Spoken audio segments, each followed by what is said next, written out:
Welcome to Voices for Change 2.0, the only podcast that focuses on mental health while mixing in movies, music, books, sports, and pop culture.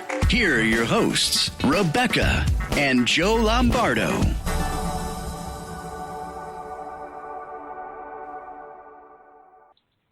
Hey, good morning, and welcome to Voices for Change 2.0. Hey, thanks for joining us today. We are really excited to have an amazing and inspiring guest with us this morning. She is an author, an advocate, a mom, and a survivor, not to mention a social media mogul. Please welcome to the show today, Rachel Thompson. Hi, everybody, and thanks for having me this morning. Hey, thank you for being here. We appreciate you taking time out of your busy schedule. Yes. Thank you for getting up early on this beautiful Saturday morning to join us. No problem. Before we get started, do you have any questions for us? No, I'm good. I have to compliment you. You've done such a wonderful job of promoting this podcast. So kudos to you. Oh, thank you. And that means a lot coming from you. I kind of take cues from you. What, honey? Just the rubbing of the hands. Oh, stop that. Sorry, I was rubbing my hands together, and apparently my husband doesn't want me to do that. So we'll just move on. But anyway, I was trying to say I have a lot of respect for you and everything that you've been able to accomplish. So that means a lot coming from you. Well, thank you very much.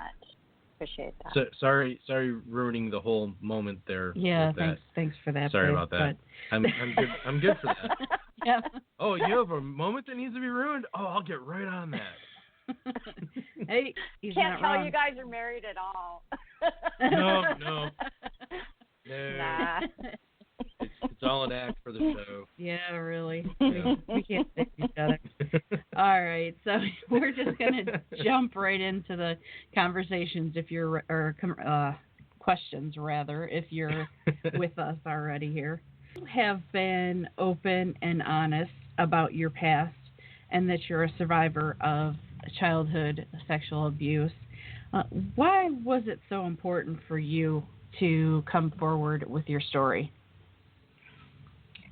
Well, it's a good question, actually. Initially, I wasn't. I wrote a few books, a few humor books, actually, back in 2011 and 2012, and they did quite well on Amazon, reached number one on a few lists. And then I felt like it just wasn't right. It just wasn't a good fit for me.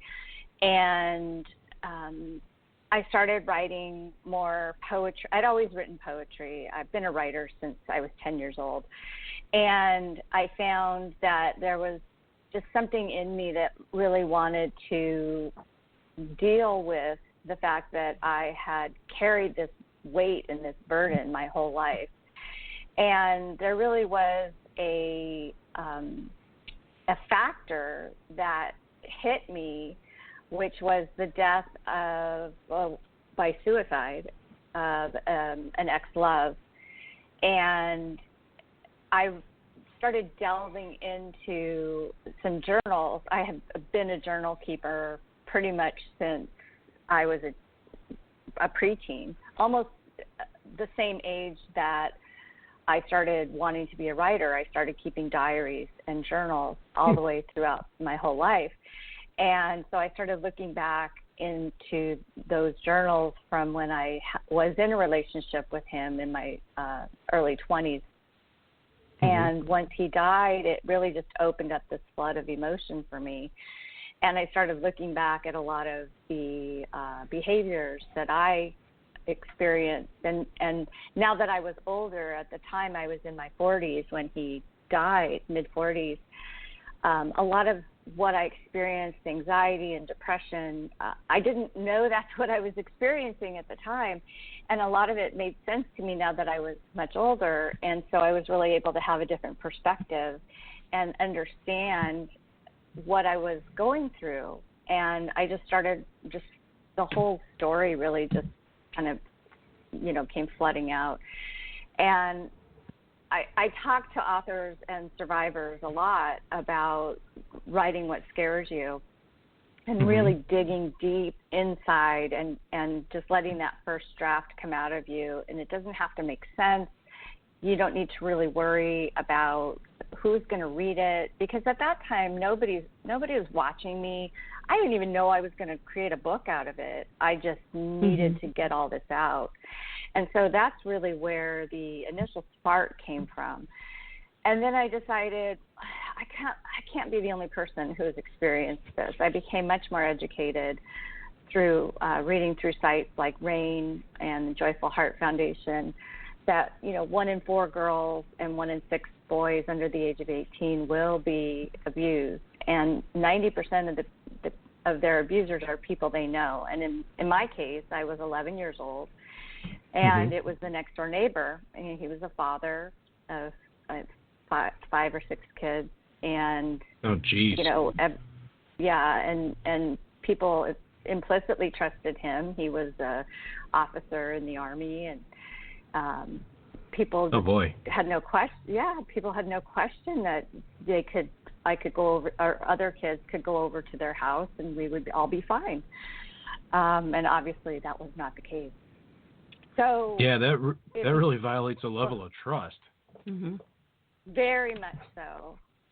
But you wouldn't think so. And it's so common that 90% of the children that are abused, know their abuser. So the whole, stranger danger that as parents we teach our children, beware of strangers, it kind of flies out the window because it's really people that we know, just teachers and religious leaders and coaches, especially, as we know now with what's going on with, all the Olympic athletes and the gymnasts, and so it's really something that I felt I needed to educate myself on. Another turning point for me was when I became a mother and went into really somewhat of a deep postpartum depression because I was terrified and so anxious as to how I would be able to take care of my child. And I had a girl, and this was 18 years ago. I can't believe she's going to be 18 in July. And I can't believe you're old enough to have an 18-year-old. Yeah. Oh, my gosh. Thank you. I just turned 53, actually. But thank you. You're my best friend. And I can't believe that. That's honestly hard to believe, Thank you. You're so kind.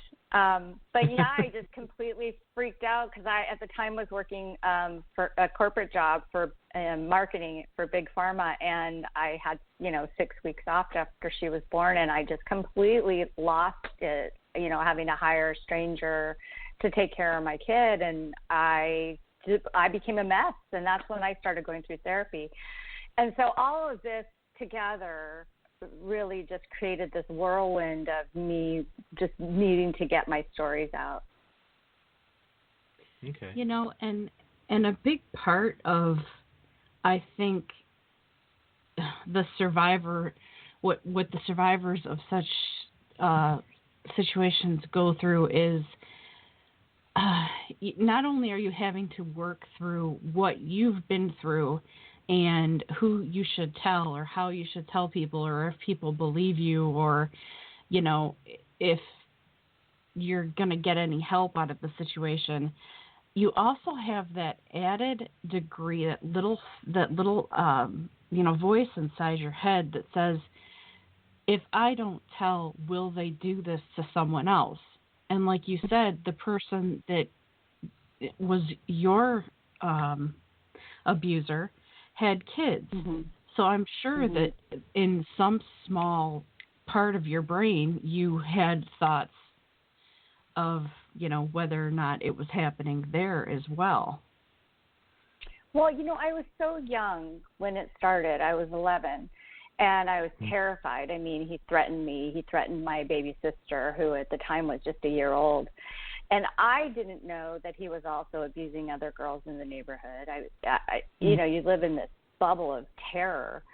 And it went on for over the course of a year, and I go through the not explicit details, but I go through what the some of the details, but I don't go into some of the sexual stuff because I really was conscious of not wanting to trigger other survivors when I wrote.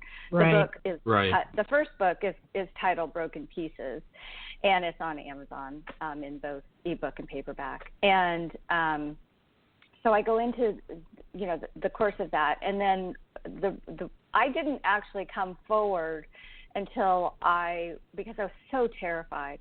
Until I was questioned by sheriffs who apparently one of the other mothers of one of the much younger girls, I think she was 4 or 5, discovered some kind of physical evidence. And so she called the police, and they came and questioned all of the kids in the neighborhood. And I initially said no, but I think that they could tell that, kids are terrible liars. We really are. I have an 11-year-old son, and I know when that boy is lying. He is just a terrible liar. And so they came back, and they talked to me again, and they had to reassure me that I was safe and that my family was safe because the man had a gun, Right. and he showed it to me, and I was very, very fearful for a good reason. And so they had to reassure me that I was safe and that if I told that nobody would die and all that. And so I did. I was the oldest girl that he had abused, and I was able to testify against him. And and so I did. I testified in both a civil and a military trial, and ultimately he got all of 2 years.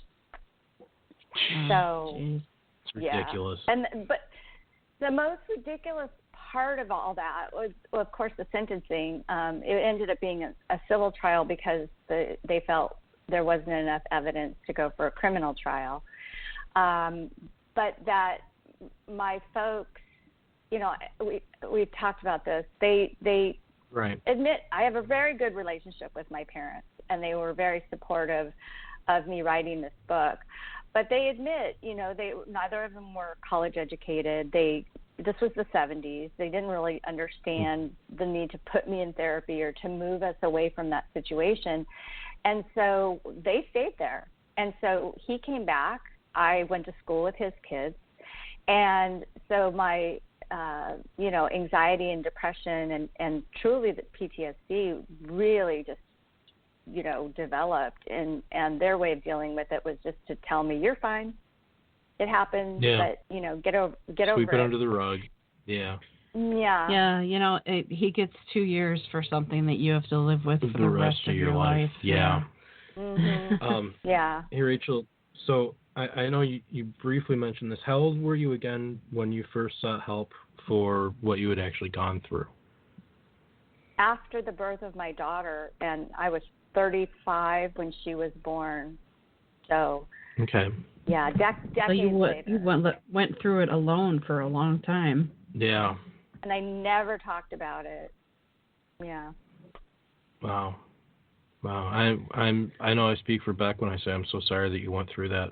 Absolutely, I hate that for you. Yeah. Thank you. Nobody should have to suffer through that.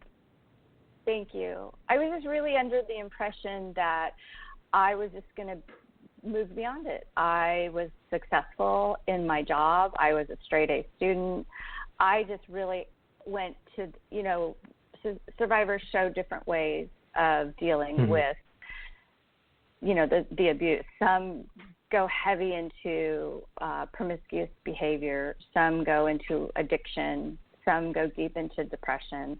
I had my own anxiety and depression, but I was never treated for it. And that was part of not understanding my behavior and what I was going through. To me, that was life. Right. That's what I understood it to be, right? Having nightmares and flashbacks, that was just part of life. Now I understand the hypervigilance was a big part of it for me, jumping at every little sound and then having a panic attack about it. That was just part of what I did. To me, I didn't understand that could be treated. I had no idea. Right.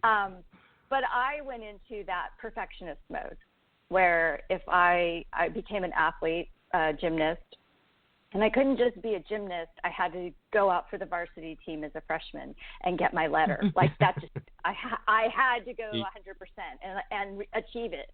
You know, I had to get straight A's. You know, I had to, finish college in exactly 4 years and, get that pharmaceutical job right out of college. And, I just had to keep achieving. And I do have a degree of that even now, because I can't just, write an article and have it be, I just can't let things go. They have to just be perfect. And if it's not perfect, it bothers me. And so I'm working on the perfectionistic tendencies. But that is very common for survivors because it's a control issue. And I didn't have that control. Some people have eating disorders, self-esteem issues. All those are very, very common for me and other people as well.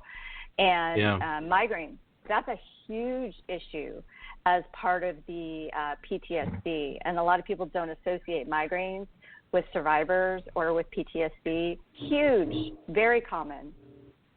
Yes, I as you know, have migraines, and I also have PTSD, so it's not a shock to me. What baffles me is how they will suddenly out of nowhere increase in frequency, and then maybe I'll go 3 weeks and not have one at all, and then suddenly I have 10 of them in 15 days.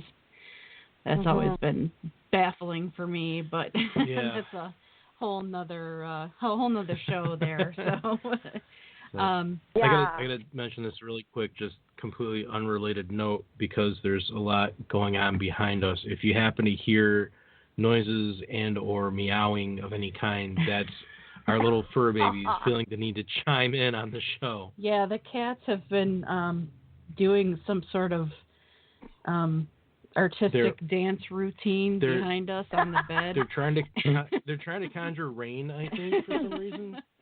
And it's nice out. I really wish they'd not. I was laughing earlier because I posted that my cat was doing kitty parkour this morning, so I completely understand.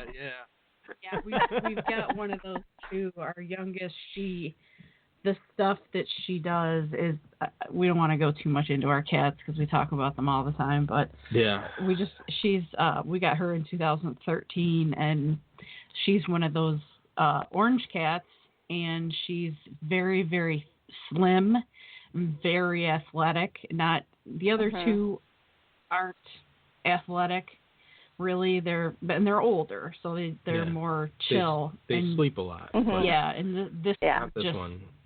Just one is just constantly just on the go. Yeah. She doesn't like to be picked up. She will bounce off the walls. She will bounce off, and she can get on anything. So she was just doing some strange. And of course I turn around and look at her, and she's looking at me like, "What? Go back to doing what you're doing, old man." Yeah. So anyway, if you hear something strange, that's what it is. Yeah. We're going to take a quick break, and we're going to go out with Nico, 2 Hearts.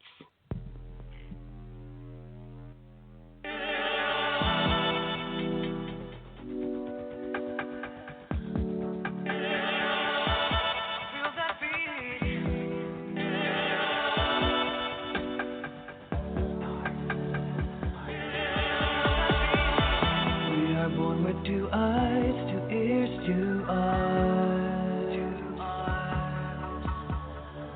But I'm wondering why with just 1 heart. Although I feel the beat, I know it's incomplete.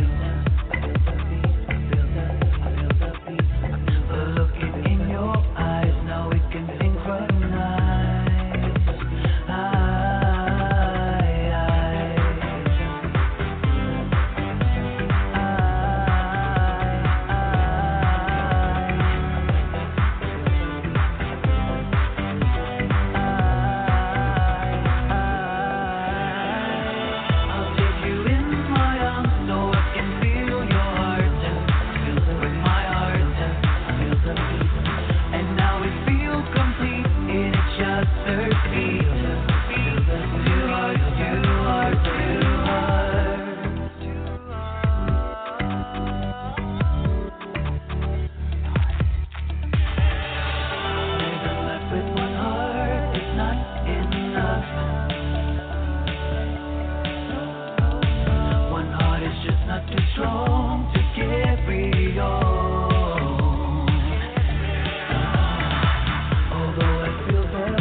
welcome back to Voices for Change 2.0. We are here with Rachel Thompson.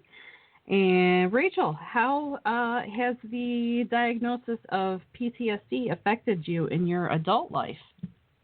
I think more than anything, it's helped me understand a lot of the mental health symptoms, or I guess diagnoses more than anything, that I was experiencing. I had already been diagnosed with, I had postpartum, and then they put me on antidepressant for that, which helped immensely. I mean, it's like I used to explain that I felt like I was living in the gray, and that just completely cleared up all the clouds. And it took a few to find one that worked for me, and I tried going off it, and the gray would close back in. So for me, being on an antidepressant just really changed my life.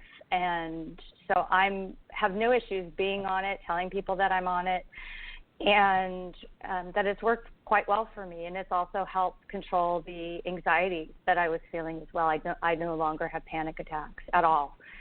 That's great. Occasional, that's great. But not like I used to. What are you taking? I take Cymbalta. It's a Cymbalta, and it's a low dose. It's not the lowest, but it's like the next up. And I take it once a day. And then I don't take anything else for anxiety at all. And I used to, but I don't at all anymore. And I'm good. With regard to the PTSD, the only real significant issue that I have is the migraines. And as we were just talking about, I found that, and I wrote an article actually on rachelandtheoc.com, which is my website and blog, that I've been through everything. I've had migraines since I was a kid, but they got very, very bad in my late 20s. And I've tried everything. And having been in the pharma industry, I was able to, I called on neurologists and internists, and I tried acupuncture, and I tried every med under the sun. And I had, I was able to get samples from my docs and see, the top people in the field. And eventually I discovered that worked best for me was Botox, not in the face. It's not a cosmetic use. It's having it injected, probably like 30 little tiny small injections on the sides of my head. And it's covered by insurance. If you do it through a neurologist and you can prove that you get a certain number, I think it was 15 is what we discussed, 15 or more migraines a month. And that has helped me more than anything, and it's gotten me off all the various different meds. Although I do take Topamax preventively, and I actually also take a blood pressure med, because that has been shown to have preventive effects as well. The thing with a migraine is that your veins and your blood vessels tighten up really tight, and so when you take the meds, they open up your blood vessels. And so, can I ask go ahead. The Botox shots? Is it painful? I'm not. No. I'm not a pain lover. No, I mean, for me, I think I have a pretty high tolerance for pain, having dealt with migraines, and I always say, I had 2 babies, so I can deal with pain, right? But no, the shots are so tiny. They use these little teeny tiny needles, and you barely feel anything. And to be honest, sometimes, and you could probably relate to this, Rebecca, sometimes you're so tight on the sides of your head, at least I am, that's where I get the migraines. It actually is like a release of that pressure when they inject you. It's almost, it's sometimes I'm like, it feels good because it's so tight where they inject. So, but it takes about a week to kick in. But I don't know if I answered your question, but those. No, it sounded like 30 was a lot. So, but the way you're explaining it makes it sound more of a relief than pain. Yeah. So. And it's funny because she'll complain about having a migraine, and I'll rub the side of her head, and it feels like it's swelled. Just I'm rubbing it, and it's helping her feel better. But it's like, wow, Yeah, you can actually feel on my head where the migraine is because the blood vessel is swollen. Yep. On my I can on my totally head. relate. Yeah. So it's a pain. Okay, so here's a question for you. Mhm. In an effort to have survivors not feel so alone, you began hashtag on Twitter, hashtag sex abuse chat. Would you talk a bit about that? Sure. I actually registered the hashtag, and it's more than a hashtag. It's actually a weekly chat. And what I found once I wrote Broken Pieces, and I started to write Broken Places, which is the second book, and I released that in 2015, I think, is that people just came out of the woodwork and started telling me their stories, whether it was in DM, which is direct messages on Twitter, or PM, which is private messages on Facebook, or emails, or blog posts. I wrote very honestly on my blog as well, and shared some excerpts, and people would leave me these comments, and I mean hundreds of people, men and women, and even some people under the age of 18 who said, I need to, get help, and they didn't know where to go. And I thought, I want to have a place for people to be able to find a community of other survivors, because even though each of our experience is different, the way that we recover is different, there needs to be a place that we can connect with each other. And while a number of people, of course, there are plenty of organizations like RAIN, which is wonderful. And for people who aren't familiar, it's RAIN with an extra N at the end, .org. Or again, Joyful Heart is wonderful as well. Twitter, of course, was exploding. And I thought, you know what, I'll just make this a public chat, because I really wanted to take the shame away that people feel, because we did nothing wrong. And that's something that across the board, all survivors that I've ever talked to feel is shame. And I really wanted to remove that. So by making the chat public, it's every Tuesday at 6 p.m. Pacific time, 9 p.m. Eastern time. And I wanted to connect with a therapist, because I'm not a therapist. I don't pretend to play one on TV. But I wanted people to feel like they were being guided in a way that, even though it's not therapy, we don't pretend to make it therapy, it is a group support kind of chat. We have a specific topic every week. So I connected with Bobby Parrish, and that's Parish. And she is also actually a survivor of incest and rape, and she is a MFT. So she and I connected, and she's wonderful. She's just one of the best people you'll ever meet, very compassionate, and she's a trauma-trained therapist as well. So cool. That's really important for somebody who needs to find a good therapist. I'm not trying to promote her here, but one of the things I've learned from her is that if you've never had therapy and you start it and you're with somebody who doesn't understand what it's like to have been through the kind of trauma we've been through, there are a lot of people out there who just really don't understand or can't relate. And so it's worth it, and it's hard to find the right therapist for you, especially if they're not trauma trained. So it's worth asking if your therapist is trauma trained. So every week we have a specific topic. For example, tonight's topic is about teen dating, violence, and abuse. Last week we talked about eating disorders.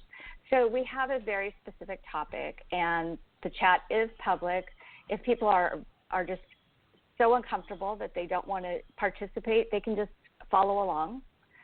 And then we post all of our chats in a summary. It's called a Storify, STORIFY, over on our public Facebook page. So if people can't make the chat, or if they're not even on Twitter, they can just go over to facebook.com/sexabusechat and look in the notes, and they can just catch up that way.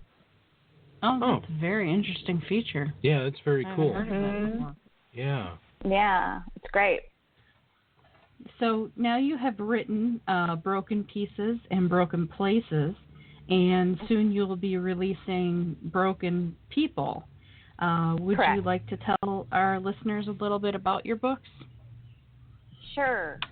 Like I said, when I first started writing it, it just kind of poured out of me in the form of essays and poetry, and that I didn't plan it to be that way, but that's just kind of how it came out. And Sure. I worked with my editor, and she's like, I love it. Let's just go with this. And the first book, I didn't want to present it in a chronological order. It was kind of going back and forth between what I experienced when I was younger, and then what I experienced as a mother, and then more in my relationship with the ex-love who died, and then, just kind of back and forth. And the title was Broken Pieces. And so it really, we decided in that book we wanted people to kind of experience that discomfort that I felt. And so it was a bit disjointed, but that was intentional. Okay. So it was kind of essays, and then a poem, and then an essay or two, and then a poem. And it's interesting, some people loved that format and got it, and other people were very upset by it, and they said, well, it's not chronological, and so this is not okay with me, and they got all kinds of 1 stars because of the format. I have to tell you, I am so in touch with you on that, because my book is a memoir, and it was based on my blog, and it was written like a journal, and I have gotten so many complaints about the formatting of the book and how it's not, a story that, has a clear beginning and, middle. Beginning, middle, end. Beginning, middle, end, and so I'm so in touch with that with you. Oh my gosh. Yeah. I've heard that for years now. And, I'm okay with it, because I feel like I created an emotion in them. Even if it's frustration, they felt the same frustration I did going through all of these behaviors and emotions and not understanding what was going on. So, yeah, cool. But Exactly. So that's all right.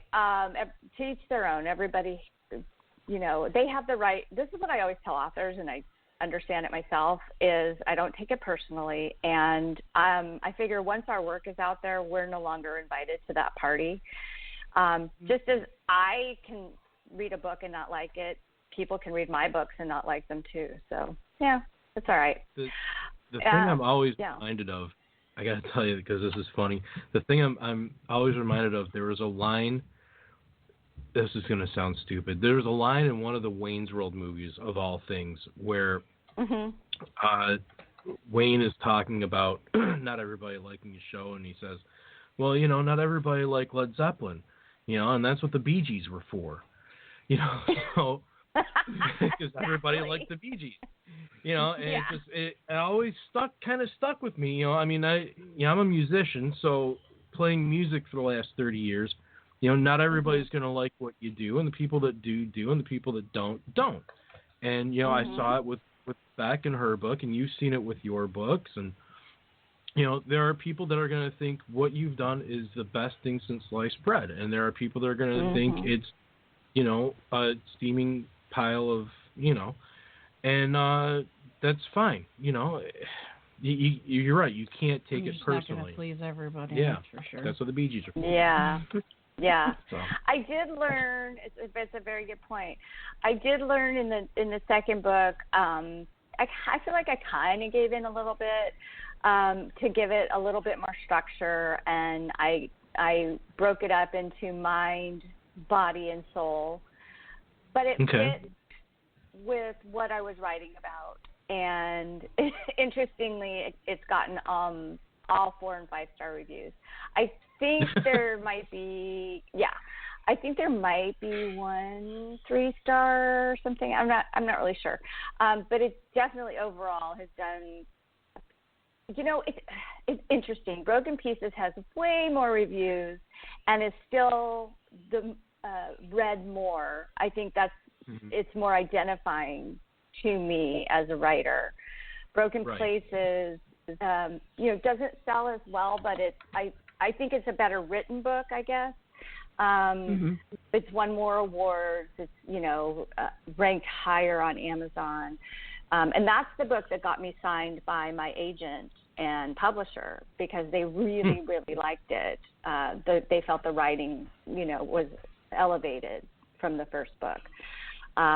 So, you never know what people are going to like. And now I'm contracted with my publisher to write Broken People. And I'm about probably 8,000 words into that. And then I just released it's been on the back burner because I wrote the 30-day, the Bad Redhead Media 30-day book marketing challenge. And I just released that in December, right around Christmas. So that's been out now, about 3 months, and it's doing quite well. Yeah, I actually have it myself. So I started doing some of the tasks the other day. I changed up my Twitter profile a little bit, and cool. if I hadn't been sidelined by my headache for several days in a row, I would have gotten to a lot more. So I'm excited to see what else that book has to offer. Thank you. Well, it says 30 days, but, you don't have to do it every day, so. That's good. Nobody's going to, be standing over your shoulder going, you missed a day. Certainly not me. That's good. You don't know me very well, do you? No, I'm kidding. I'm not stand over her. No, she knows. All right. Anyway, you mentioned Bad Redhead Media. Tell us about that. That's your business side, your social media mogulness, for lack of a better word. Tell us about that, please. Okay, sure. Well, I started in the business world working for Big Pharma back in 1989, I guess. Wow. And doing sales initially, and then marketing and training and advertising. I moved back east and worked in the home office. Excuse me. And I actually did that for about 17, 18 years until I just couldn't sell my soul to the devil anymore. And then I quit when I was trying to conceive my second child, and just the stress level was so high, and I ended up quitting, and within a couple months I got pregnant. So there you go. Shows you how stress can affect you. And I had my son in 2005, and within probably 6 months I was like, okay, I've got to do something because I just can't just do this. And so I ended up starting to focus on more on my writing. And I was helping my husband at the time, my ex-husband now, with his business, primarily doing editing and things like that, because he was just terrible with anything having to do with English or grammar. And he's born here. He's just terrible with that stuff. So eventually Shocking. I started a blog. I started a blog and started writing, and I got a few professional writing gigs, little stuff, writing for the local Examiner and things like that. And I really saw the potential in marketing my own work, and self-publishing was just becoming a really big deal, and was kind of in the Wild West days where kind of anything goes. Mm-hmm. And so I connected with some people online, and we formed kind of a collective of, I would focus on social media, and someone else would focus on formatting, and somebody else would focus on graphics. And so we all kind of helped each other get our first books, published. And that's when I published my first book, was in 2011. And so I kicked up. Yeah, it was 2011. And I did that, and I realized through helping all these other people that I was putting all of my marketing skills to work that I had learned over the years in pharma.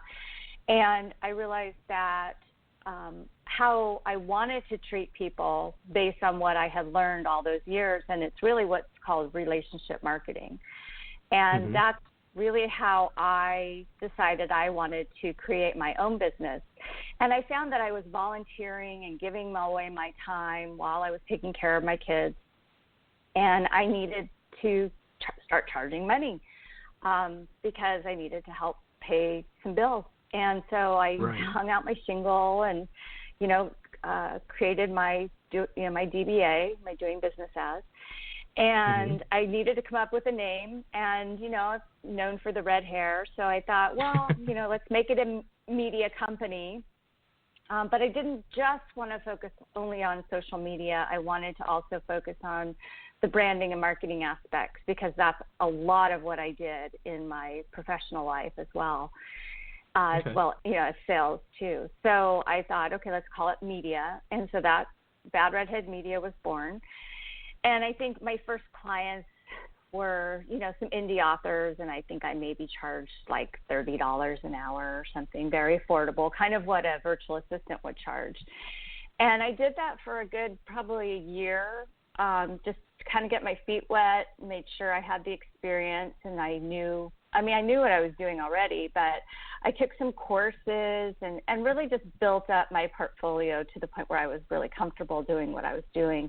And again, those perfectionistic tendencies kick in. So, if I needed to learn how to do something, I took, instead of taking 1 or 2 courses, I took 10, You're going to do it. You're going to do it.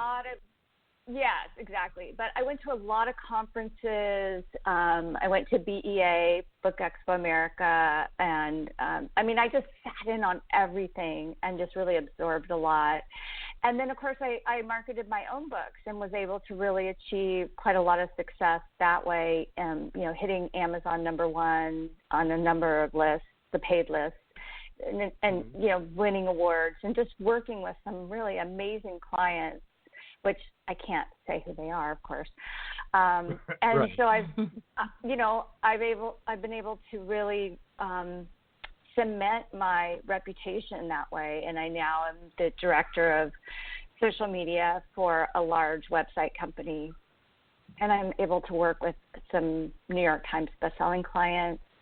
And I still work with indie authors and hybrid authors. And I love doing this, and that's one of the things that I just did not love working in corporate. I did not love it, and now I can say I love writing, I love my business, I can still be here for my kids because I work out of the house, so it's great.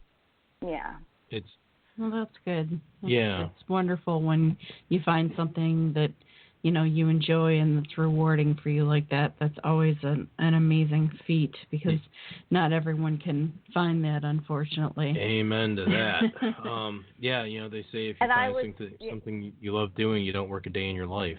So. Yeah, and I was there. I would carry that bag into doctor's offices, and I'd be met by, some high school kid going, "Do you have donuts?" And I'd be like, "Are you serious? I went to college for this?"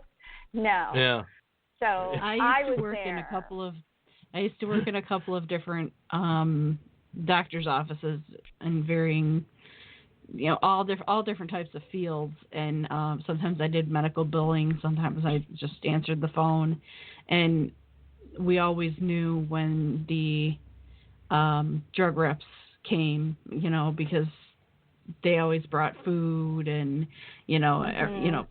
the whole lobby would stink for like for the entire day, and everybody that came in would walk in and be like, "What do you guys? What's it smell like in here? here? Do you guys have Jimmy John's? What? You know?" Yeah, it was funny. And sometimes I know because you guys didn't always get the best treatment, you know, because I've seen it. I've seen how receptionists deal with, you know, drug reps, and I know that they didn't always get, you know, the most respect that they should have gotten. So yeah. But yeah, I've go ahead. Oh, I was going to say, I know there were reps that were very pushy and aggressive, and so they probably got tired of dealing with reps too. So, you know, it was a two-way street. But yeah, that got old. Yeah. Well, we are running out of time with you, unfortunately, today. So we're going to jump ahead to we're going to skip over a couple of questions that we had and jump ahead to one that I feel is important for us to get out, and that is, what would be your advice for someone that has recently come to terms with an abusive past, and where should they go first for help? Yeah, I get this question probably daily from people. So I always suggest that people, you know, write down what you can remember, even if it just happened, because we forget things very quickly. So write down everything that you can remember, and don't worry about who's going to read it. Like I said, nobody's watching you at this moment, or who might believe you or who might not. So just get it down. Don't self-edit or anything. And then I would suggest finding a very good therapist. Do whatever you need to do wherever you're living. If you're not sure what your resources are, again, go to rain.org. They have a wonderful website. They have a 24-hour chat feature online, or you can call them. I mean, they truly are available 24/7. If you're a man and you just aren't comfortable going to RAIN, although they will help men, of course, or teenagers, or even kids who might be in need of help, you can go to RAIN or joyfulheart.org. But if you're a man, there's a male-specific site called oneinsix.org. It's the number 1 and then the letters IN, oneinsix.org, and it's specifically for men who have been abused. And it's a wonderful site as well. So go to any of those sites for resources, and they will help you find someone in your area, and they'll help you with insurance issues. And the other thing that's very interesting, and not a lot of people know this, in the United States, every county has a mental health clinic. And you can just Google mental health clinic in my county and put in your county. And you can pay on a sliding scale based on what you can afford. And that is mandated by every, I think it's a federally mandated program, but it's definitely mandated by the state. So, excuse me, based on your taxes, you can bring in your tax statement and say, this is how much I made, and this is what I can afford to pay, and that's all you'll pay. Or they'll offer it free. Yeah, based on it. Like if you're on Medi-Cal, then it's free. So get help, because you don't have to go through this alone. So that's my other point. And if you need to report it to the police, a gal the other day said, I don't know what the process is to report it, and I'm terrified that if I report it, then my abuser will come after me. You can always just call the police and say, I'm afraid to report it, but I want to know what the process is. They're not going to come over and arrest you. You didn't do anything wrong. Right. They're very compassionate. They can be very compassionate. So you can just call them and say, you know, here's what happened. In her case, it was quite brutal, and I'm not going to go into details, but they'll want you to report that, but they can't make you. Okay. So you can at least just call up, or have a friend come over, hold your hand, have some support there. Right. Those are all very, very good good resources. I'm glad that I'm glad that I got that question in, because I really feel like people, sometimes just feel all alone in this situation and just don't know where to turn. So those are always all valuable resources. Yeah, absolutely. Really quick, Rachel, before we let you go, you have an extensive social media presence. Would you like to take a moment to list all of your links, hashtags, etc. that you've got going on? Sure. If you are looking for my author account, and just go to my website. It's rachelintheoc.com, RACHEL, in the OC, which stands for Orange County, because I used to live there for almost 20 years, rachelintheoc.com. And I'm the same on Instagram and Twitter, and Facebook is Rachel Thompson Author. And for Bad Redhead Media, just like it sounds, like a redhead, Bad Redhead Media, and Twitter and Facebook and website and Instagram is all the same as well. And then you can just go to Amazon to find my books. And if you have any questions, hit me up at any of those places. And you have, aside from the hashtag sex abuse chat, don't you have a hashtag Monday blogs? Am I? Yeah. Excuse me. Sorry. I started Monday blogs back in 2012. So gosh, 5 years now. Because I wanted people to have a way to share their writing without it being promotional, because people are constantly hawking their books on Twitter, and I was like so over it. So I decided, let's just share blogs on Mondays. It sounds pretty basic, right? So just put in the hashtag Monday blogs and share a blog post on a Monday. And for some reason, people get really confused by that. But that's all you need to do is just share a post on a Monday and use that hashtag. It's not to promote your books or your porn video or your, picture of your cat, although I do love cats. Just, if you have a blog post about your cat, then great. Use Monday blogs. Otherwise, don't use the hashtag. But if you go to Bad Redhead Media or Google what is Monday blogs, you'll find out all about it. Or you can just go to Monday blogs, the @Monday blogs, because I own the handle as well, and it has all of the information on there. And then I also started book marketing chat, which is every Wednesday at 6. Pacific time, and that's free advice from me. I mean, I normally charge $150 an hour, and you got me for an hour. And tomorrow we're actually talking about auto DMs, which is very controversial. So we're expecting quite a crowd. Oh yeah, I can only imagine. I won't say what my thoughts are on that, because it would take a while. But I hate them. I can't stand them. I can't stand them either, and I accidentally set them up at one point, and I just got I wasn't as savvy as I am now, and I got confused about what I was doing, and when I realized it was happening, I wrote everybody individually and apologized to them. I feel you there. So. Yep. But we unfortunately are out of time with you for today, and we've really enjoyed talking to you. You've added some very, very good ideas, very good resources for our listeners. I'm sure people are going to take away a lot from this interview, and we're really appreciative of you being on the show today. Yeah, we very much appreciate you taking the time to talk to us, Rachel. Thank you so much. And thanks for having me on. Yeah, absolutely. Oh, it was our pleasure. And we'd love to do it again sometime. So yeah.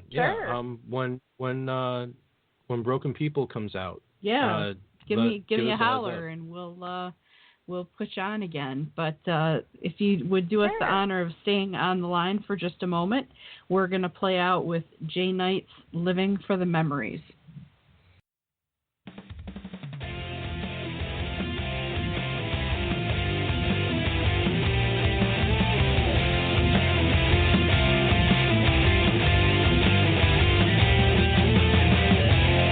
Just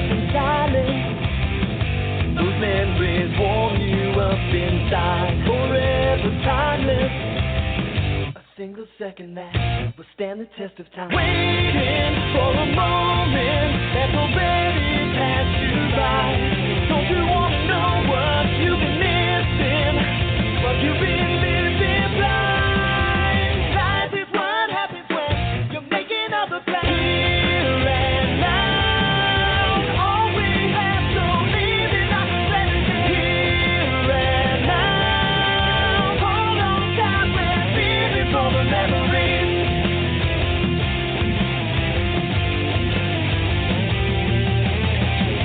You feel the violence, those memories tear you up inside. You break the silence, a single second that will stand the test of time. Waiting for a moment that's already passed you by. Don't you want to know what you've been missing? What you've been living blind. Life is what happens when you're making other plans. Here and now, all we have to live is our present. Here and now, hold on tight, we're living for the memories.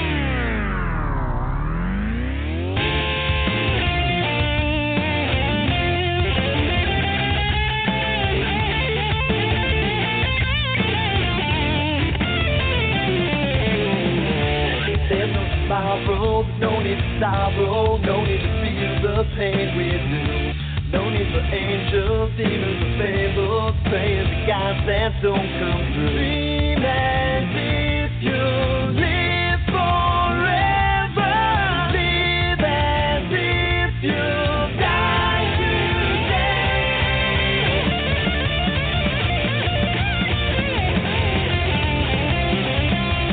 I don't even know if anything is even real. Nowhere and nowhere, losing time. Life is what happens when you're making other plans. Here and now, all we have to live is our present. Here and now, hold on tight, we're living for the memories. Here and now, all we have to live is our present. Here and now, hold on tight, we're living for the memories. Join us next week as Rebecca and Joe continue to battle the stigma of mental illness. Follow us on Twitter at Voices for Change RJ and on Facebook at Voices for Change 2.0.